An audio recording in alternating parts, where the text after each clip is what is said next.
Hello and welcome to Going Over Our Freds, the internet's only podcast, period. No, this is a podcast going over every movie made by the great Fred Olen Ray, director of some 150 some movies on IMDb, at least credited. I'm sure there's more hidden in there because I believe this is going to be our third movie where Fred Olen Ray uses a different name or a different alias directing this one. Across from me, as always, is Meredith. And across from me is Kennedy. And what are we going over today, Meredith? In today's episode, we are discussing Bikini Jones.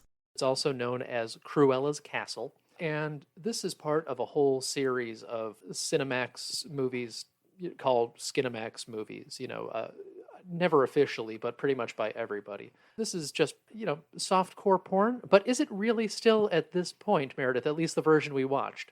I have never dived deeply into the nuances of porn, so I would not be able to give you a definition of softcore porn. But this one seemed like there were parts that were missing. Officially, this movie, I believe, is 82 minutes long, according to the DVD and IMDb. But because we're not buying DVDs every week, we watched the version from Tubi. And the version from Tubi was, 42 minutes long? No, and even 40. At least 5 minutes of that is credits. Mm-hmm. Why don't we jump in? How does Cruella's Castle / Bikini Jones and the Temple of Eros start? This movie begins without a title card.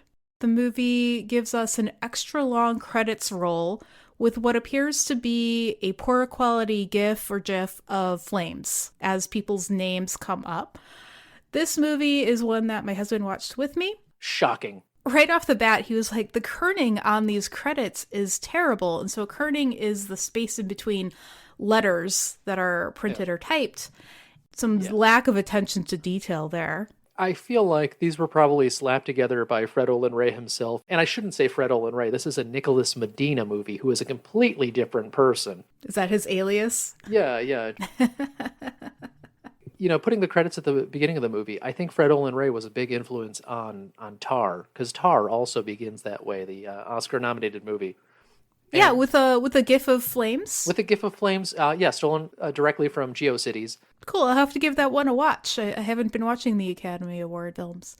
Okay, the movie begins when a sexy maid, who we learn is Dr. Jones, breaks into an office and checks in with her handler via walkie-talkie, and the handler is at the Department of Justice. Okay, sorry, not to stop already, but what's the range on these walkie-talkies, and why is she using a walkie-talkie in the year of our Lord 2010? Well, yeah, I think that's you've answered your own question. In the year of our Lord 2010, walkie-talkies have an incredible range, and just because we have all traditionally been using cell phones, we have been oblivious to this incredible advance in walkie-talkie technology.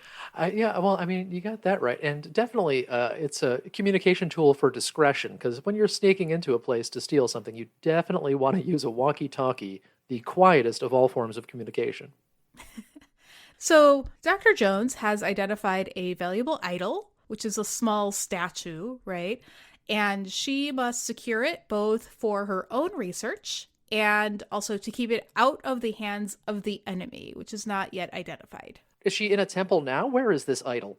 It's that, they're in an office building. She broke into somebody's office. So it's in a safe or something, right? No, it's on the desk. It's just sitting on a desk. It's like a decoration. Underneath like a bell jar or something like that? Yes. Does she have a laser security she's got to go through? No, she was wondering aloud, like, hey, is there some sort of silent alarm like that would go off if she changed the weight on the desk or something? Because we're ripping off Indiana Jones. Yeah, kind of. Turns out that was true. She did trip some sort of silent alarm, but there's no indication in the movie that a silent alarm was tripped until a sexy security guard appears. Yeah, instead of a giant boulder rolling after her and chasing her, we get a skinny blonde lady. No, we get a security guard. Why would you say she's a skinny blonde lady? She's clearly a security guard.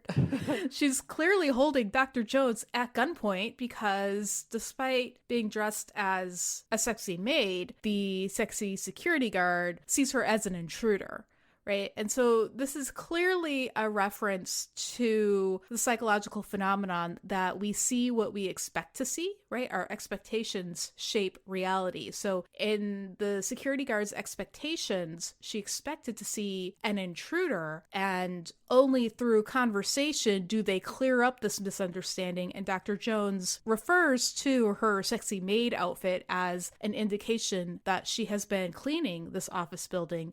And indeed, the security guard then remembers that she had seen Dr. Jones cleaning on the second floor and compliments her ability to do a good job of cleaning. Yeah, no.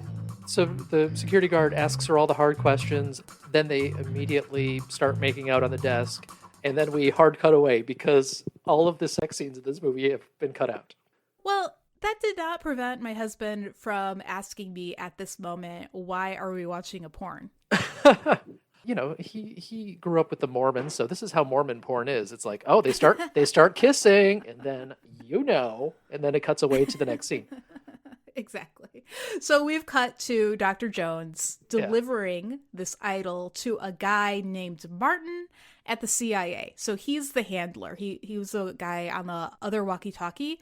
Yeah. And they're basically in a different office. It could be the same office redecorated for all we know. Yeah. So since there are so few characters and actors in this movie, I feel like I should go over them because we're not going to see the security guard again. And the security guard is a lady named Bryn Tyler, who doesn't really seem to have done much in terms of like so-called mainstream cinema. But she has 122 IMDb credits, most of which do not have accompanying photos on IMDb, which is a sure sign that, oh, that's porn. It's like, she played, like, her known for right now on IMDb, I have it pulled up, is Not Three's Company, Triple X, which is just, what you call every porn parody is not that with X's after it. But yeah, she has 122 credits, and her career lasted 7 years. Our star, Bikini Jones herself. Now, is her first name Bikini? Is it her first name Doctor? Or do they ever call her anything but Dr. Jones or Jones? No, in the movie, they only call her Dr. Jones. But in the credits, I believe she's noted as Dr. Bikini Jones. Okay, so like ostensibly her name is Bikini. Mm-hmm. That makes sense to me. That's a very common first name. So that is a lady known as Christine Nguyen. She is also in over 100 movies.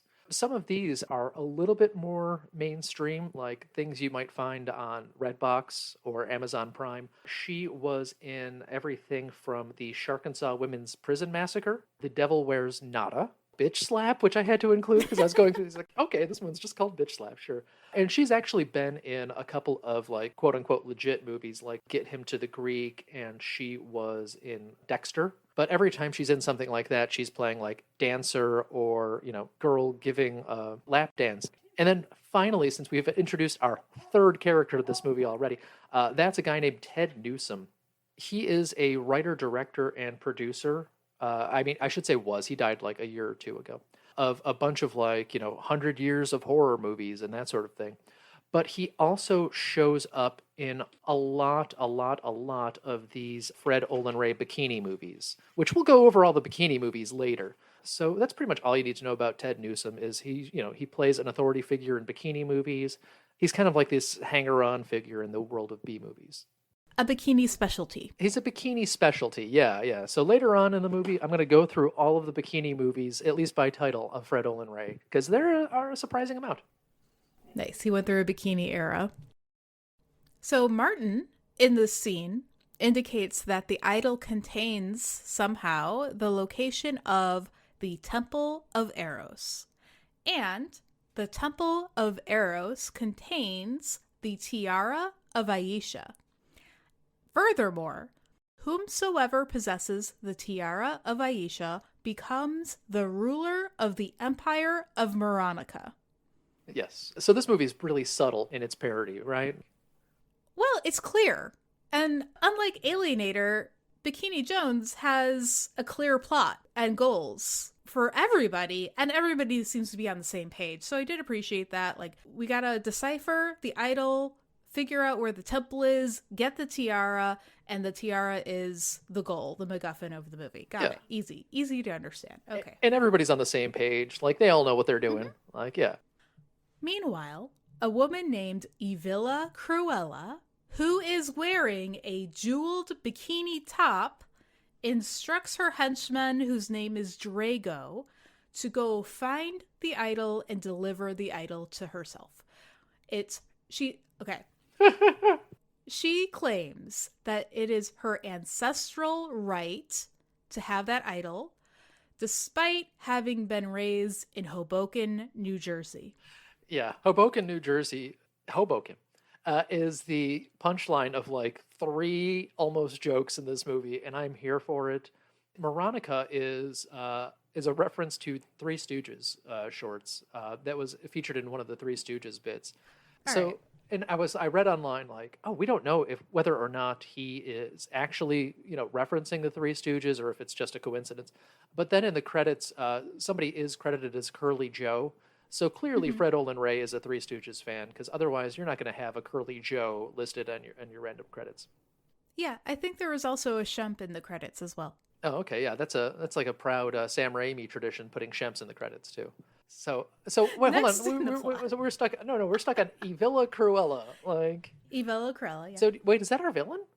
Her name? Okay, wait, okay.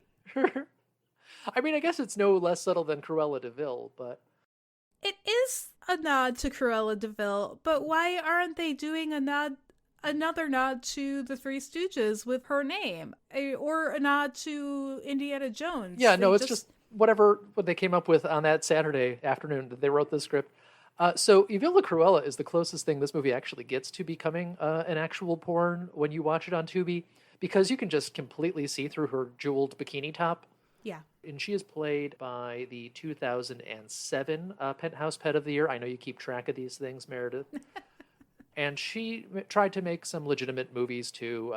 She was in like Deep in the Valley with Chris Pratt and Denise Richards and Scott Conn, which is this whole little scene movie where I think there might be like a magic device that transports our main characters into the world of pornography. So she plays a pornographic actor in the movie within the movie there. Yeah, and then Drago, which is a reference to Rocky, I'm assuming. He has been in like 67 movies, mostly movies like this. He was most recently seen, at least in, Glenn Danzig made a movie. I did not know that. So Danzig made a movie called Veronica, which was based on one of his comic books, and it is the worst thing anybody has ever seen. So he plays a police detective in that too. We should watch Veronica, but not for the podcast, just for fun, because it is terrible. This movie's terrible as well. I don't know. I enjoyed this movie for being stupid. I was like, oh, this is stupid. I love this.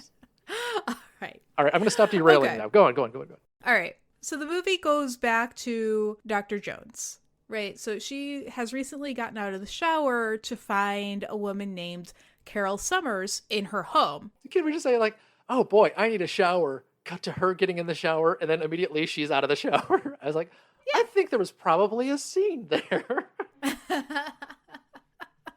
I think I laughed every time there was one of these awkward cuts away from the gratuitous nudity or sex in this movie. And I shouldn't call it gratuitous because it's the whole point of the movie.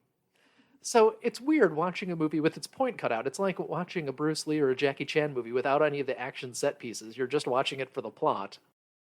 Yeah. It's so odd. It's such an interesting experience. I kind of recommend watching this movie on Tubi.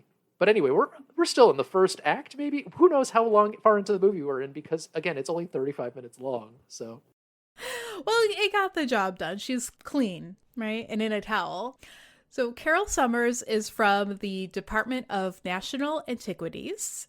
And because she has suddenly appeared in Dr. Jones's home, Dr. Jones is suspicious, and she calls Martin at the CIA to confirm, like, hey, did you actually send Carol here to give me a hand?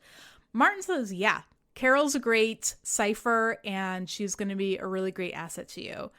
So Dr. Jones is like, all right, well, don't send people to my home without giving me a heads up, but otherwise she's fine. And so she and Carol get to know each other a little bit. Uh-huh. And through, getting to know each other, Carol determines that due to the stressful nature of Dr. Jones's job, Dr. Jones needs a massage. Yeah. And then they eventually go to the bedroom. Nothing happens, and then we're back to a scene where they're wearing different clothes, right? Well, we cut to Drago, who is breaking into Dr. Jones's house. Oh, right. Yeah, and Drago is wearing a lucha mask for no reason. Well, he's breaking and entering, so it's a disguise. It makes sense. Yeah, but he's not even wearing a ski mask though. He's wearing like a Viano 4 style luchador mask. Yeah. And once again, the idol is in danger of getting stolen because somebody has just left it out on a counter. Well, this time Dr. Jones, believing her home was safe from intruders, put the idol on her kitchen counter, where it remains as she and Carol are in the other room doing something. Something that has been edited out of the movie, yeah. Yeah, something. Who knows what it could be. And your home is definitely safe and secure because you've already had one stranger wander into your kitchen in the past 3 hours. That's true. That is a plot hole. That's the only plot hole in this movie, don't worry. Yeah. So Dr. Jones, she hears something. She realizes that there's an intruder. She grabs her gun and confronts the henchman, Drago, who is in disguise, and says, "You're not going to get the idol." He basically distracts her, explains Evila Cruella's claim to ownership of the idol and the... in the reign of Moronica or whatever. While he's distracting her, Carol sneaks up behind Dr. Jones and hits her on the back of the head with a club or something. There's like a small black thing that I've seen in movies for people to knock each other out before. She uses one of those. Like a blackjack? It looked like she got hit in the back of the shoulder. Definitely, they're not going to actually try to hit each other, but it just kind of looks like she swung this thing near her, and then Bikini Jones falls down. Yeah. Before I forget, Rebecca Love has 77 credits. They're mostly things like she made 4 of the Bikini movies with Fred Olen Ray. The one that popped out when I looked at her IMDb is one of the newer ones is a JOI video. And I don't know why that's on IMDb, but sure. JOI is jerk off instruction video. Oh my God. It's a whole weird subset of porn where a woman tells you how to jerk off. I haven't really done a deep dive into it, but I was like, okay, sure. Okay. You know what? There's something for everybody. Good for her. Good for her. Yeah. We're sex positive here on this show. That's certainly not a harmful genre. It can only be helpful. But the point here is because Carol knocked out Dr. Jones from behind, Dr. Jones doesn't know that Carol did that. Just keep that in mind. Okay. We're going to keep that in mind. She doesn't know about the betrayal. The next day, Dr. Jones is checking in with Martin from the CIA again and reporting the theft and describing the whole thing. She also, in this conversation and in this conversation only, describes being a little foggy, forgets her name at one point. She sort of has amnesia, but what really seems to have happened is she got a concussion and she's not quite recovered yet. And she does need medical attention. So Martin encourages her to see a doctor. He's concerned about the idol, and she says, "Don't worry about it. I placed a tracking device in the idol, and as soon as I fix my tracker, we're going to be all set."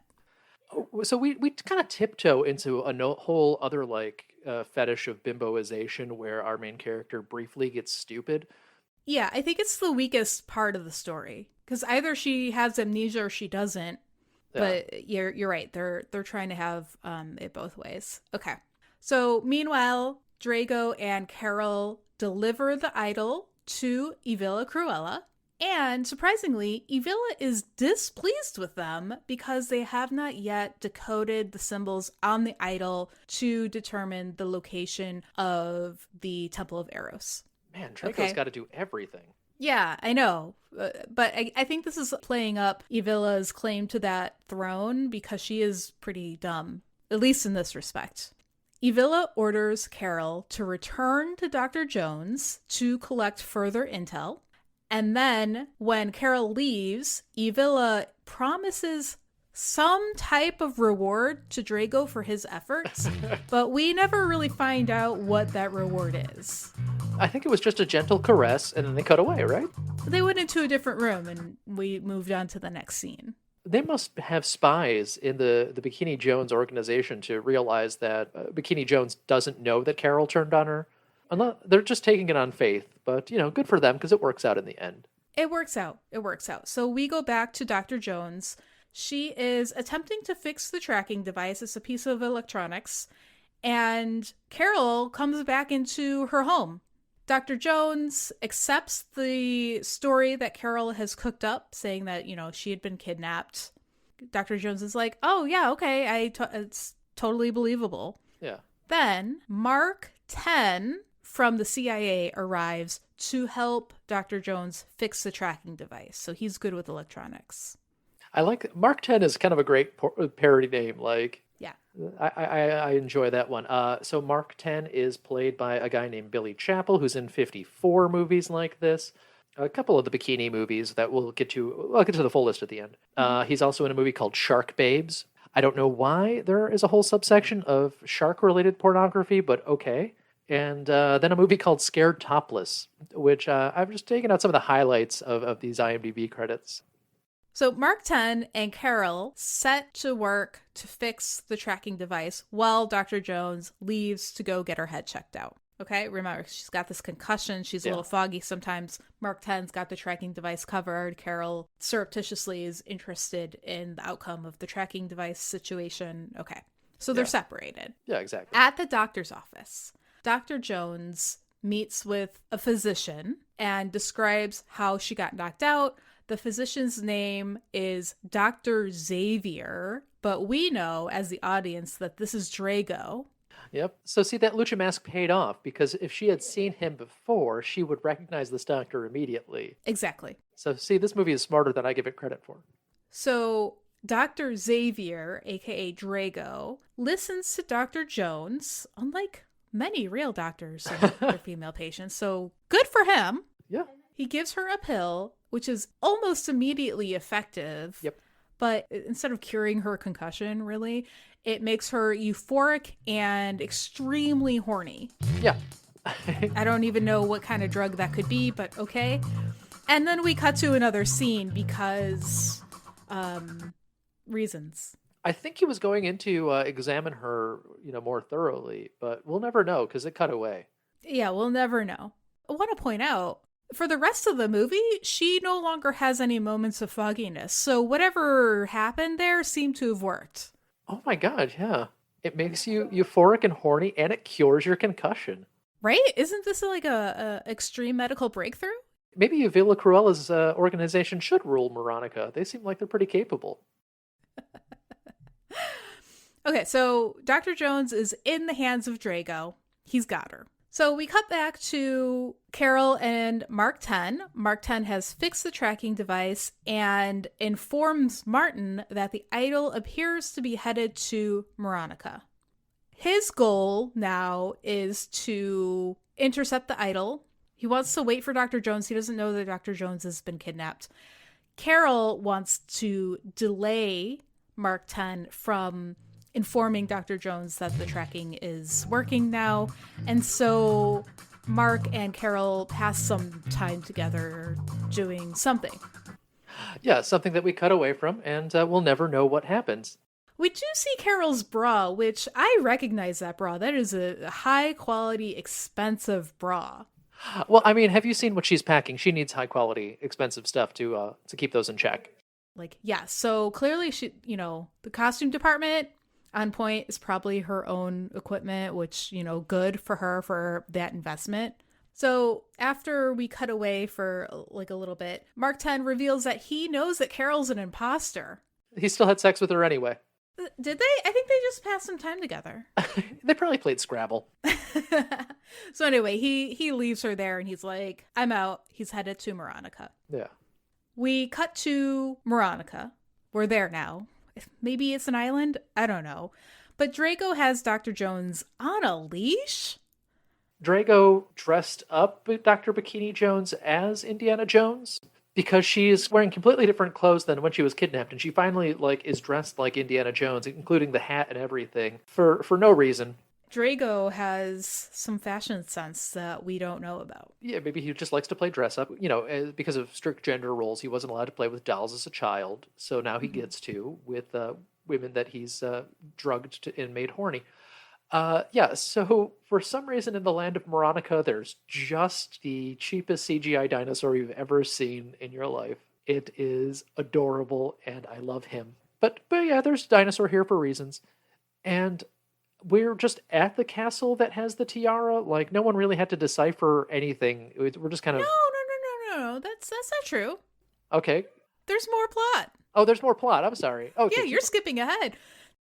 Were you paying attention to this plot, or were you watching for something else? I was paying deep attention here. I was so distracted by the dinosaur more than anything else because he's just hanging out, So Drago and Dr. Jones bypass the dinosaur, get to Evilla Cruella again. She greets Dr. Jones and asks her to join Evilla's Moronica administration. She says, we could use a good person like you. Dr. Jones accepts the job, but there's a sort of a loyalty test, right? So Evilla's like, all of my minions must prove their loyalty. What can you do to prove your loyalty? So, to prove her loyalty, Dr. Jones agrees to have sex with both Evilla and Drago at the same time. So, they're off doing that off camera. This is the first clear reference to having sex in the movie. Meanwhile, Mark 10 arrives at Moronica. Yeah, so Mark 10 has fully defeated Carol, and he's left her there. He didn't, tie her up or anything like that. She's just, unable to get off the couch when he left her, right? Well, she's naked, and so she has to get dressed, so that would be a whole... Yeah, it's a whole ordeal. So, yeah, so Mark 10 is joining the party now, too. Yes. Yeah, what does he do immediately? I don't even remember. He just gets there. He's got the tracker, so he knows where to go at least, yeah. Exactly. Yeah, that's exactly right. Okay. After sexy time, Dr. Jones gets up, gets dressed, and then deciphers the symbols on the idol, right? Because she's the person who can read the idol throughout all of her study. Her whole goal has been to study the idol. She didn't really need Carol in the first place for deciphering, right? Yeah. So she discerns from the idol very clear directions to the Temple of Eros.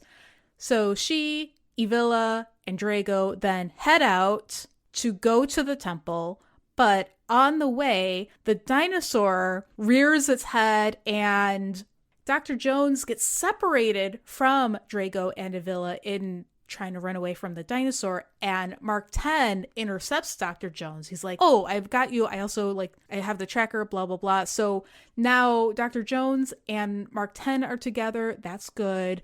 Evilla and Drago have been separated from them temporarily. Yeah. I remember now, because Dr. Jones does say, I've deciphered it. It's a left, then a right, then a left, then two lefts, and they're just walking to the temple that's next to him, though, right? Yeah. Okay. Dr. Jones and Mark 10 are the first to arrive at the Temple of Eros, and they pick up the tiara, which looks like it came from Claire's, that mall store. Do people not know what Claire's is? I don't know if it's regional, and I wasn't going to look it up, so it's a tiara. No, Claire's is everywhere. Come on. Okay. Right. So they're the first there. They have claimed the tiara of Aisha. Soon after that, Evilla and Drago arrive, and they're like, no, that tiara belongs to us. They claim the tiara. This is the big twist of the movie. Oh, yeah, big twist. Another person arrives. Yep. Martin from the CIA. He gets to the temple. He's got a pistol. He's holding them all at gunpoint. He's dressed in an 80s prom dress. Yes. That does not fit him very well and is not doing him any favors. I was really worried that this movie would get super transphobic at this point, but it doesn't really. No, it's just, this is not a drag queen. This is a man in a dress. Yeah, he's he's got a full beard. He might have lipstick smeared on. Oh, and his nails are painted. Oh, okay. Yeah, it's but I'm pretty sure Bikini Jones just said ACAB. I think that's what's happening here. Well, that's not the problem. His attire and makeup is not the problem. The problem is he wants the tiara. Yeah. He takes the tiara for himself. With one hand, he has the gun trained on them. The other hand, he puts the tiara on his own head. Does a really good job of that, because that's an awkward thing to do, because it's got those like claw clips that tiaras from Claire's have. And he does it one-handed. It's just like, that was actually really impressive. I was impressed with that actor doing that. I mean, he's a man of many skills. Many skills. So Martin, the character, he forces everybody to call him pretty. So one by one, Dr. Jones, Mark 10, Evilla, Drago, they all have to say, "You are pretty." And then he runs away. Yep. Okay. We're almost there. And the rest of the group is watching him, and the dinosaur reappears. Mark shoots his small pistol at the big dinosaur, and the dinosaur then eats Martin.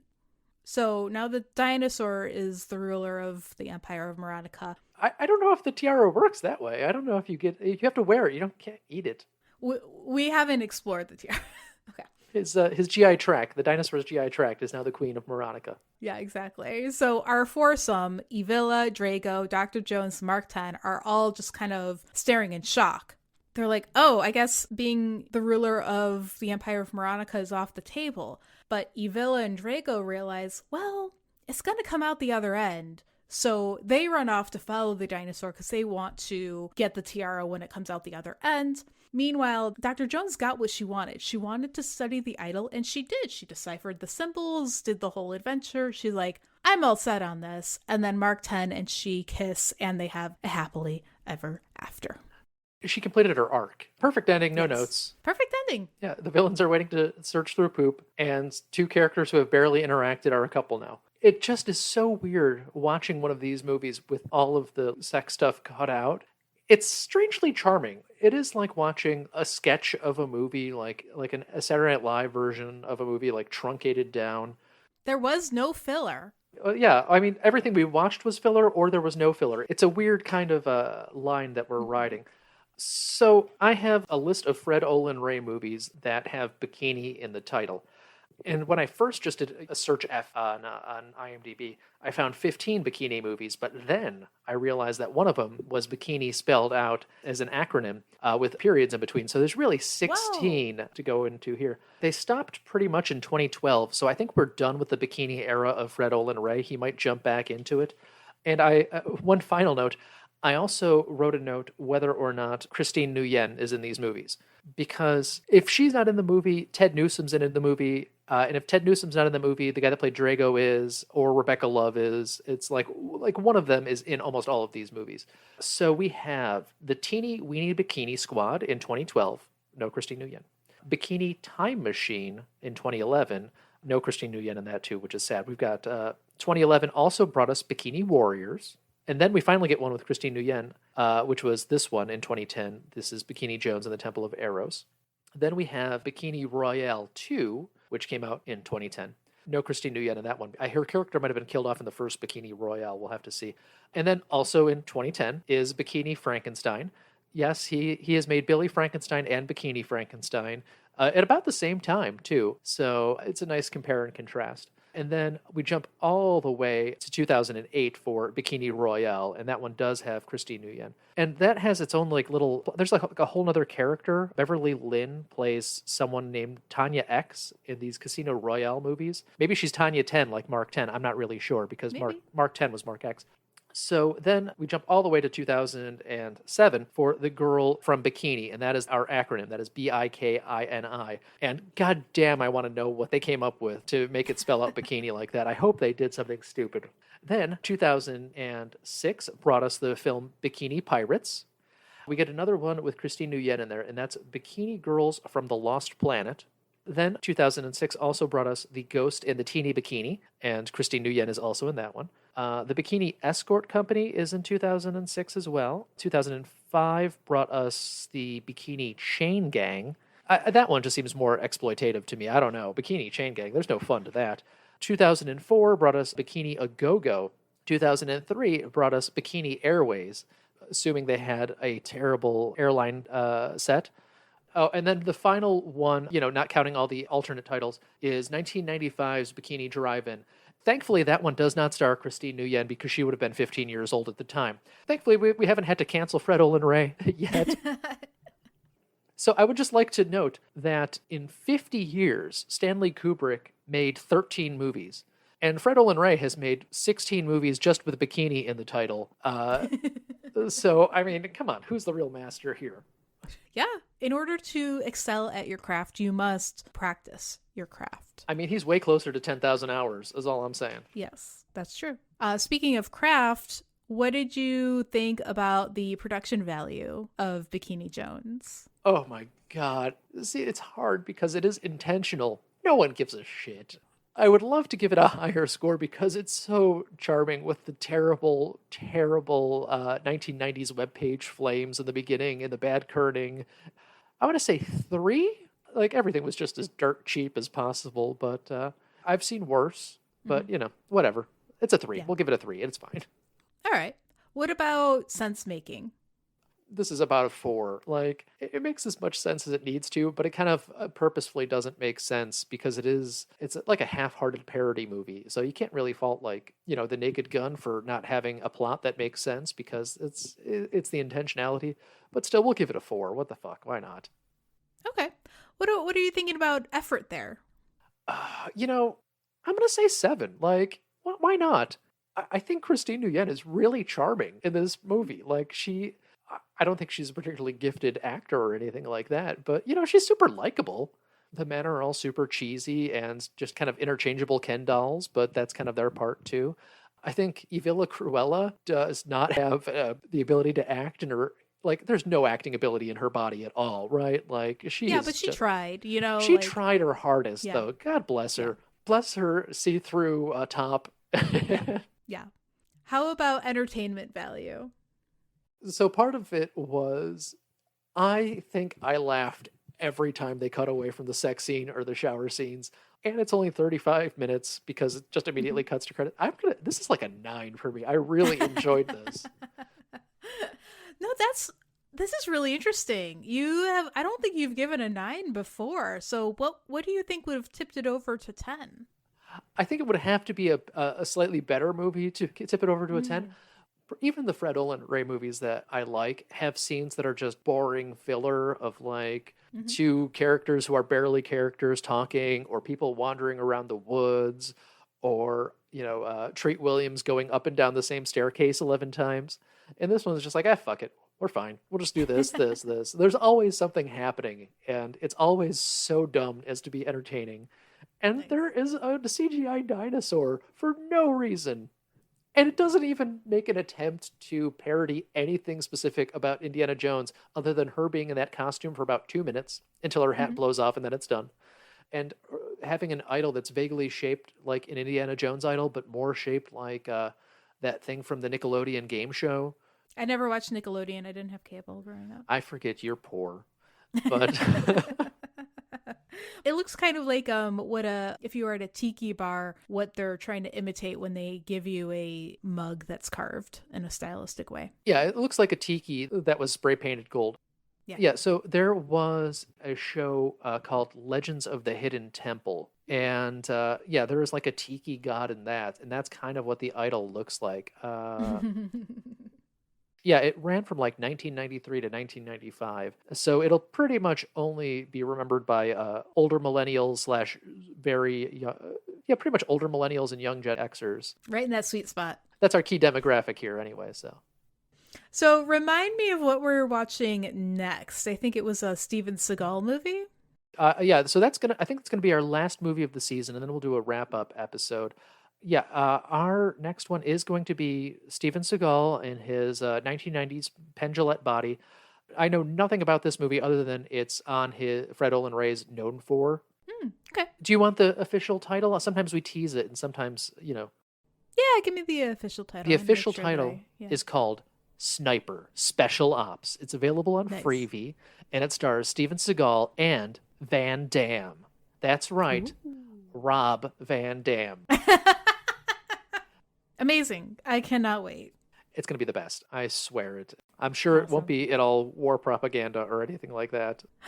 All right. Well, until then, I'm Meredith. And I'm Kennedy.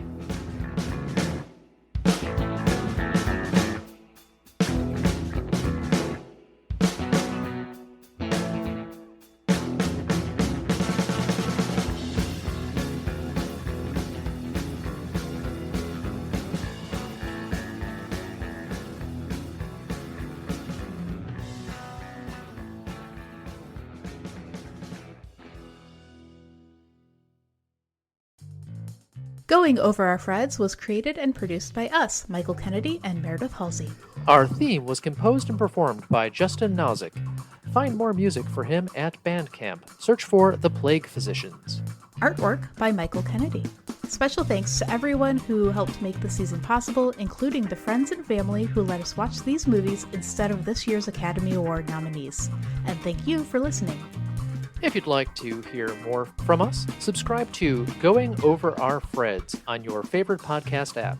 Follow us on Twitter at Goof Podcast, and find us on Instagram at Going Over Our Freds. This podcast is for entertainment purposes only. For questions, comments, and complaints, email us at goingoverourfreds@gmail.com. Thanks. And keep watching the skies. It's a good sign off, right? We can use that Sure, one. yeah, okay. Keep watching the skies, yeah. Keep watching the All right, skies. I'm stopping this. I'm in stuff.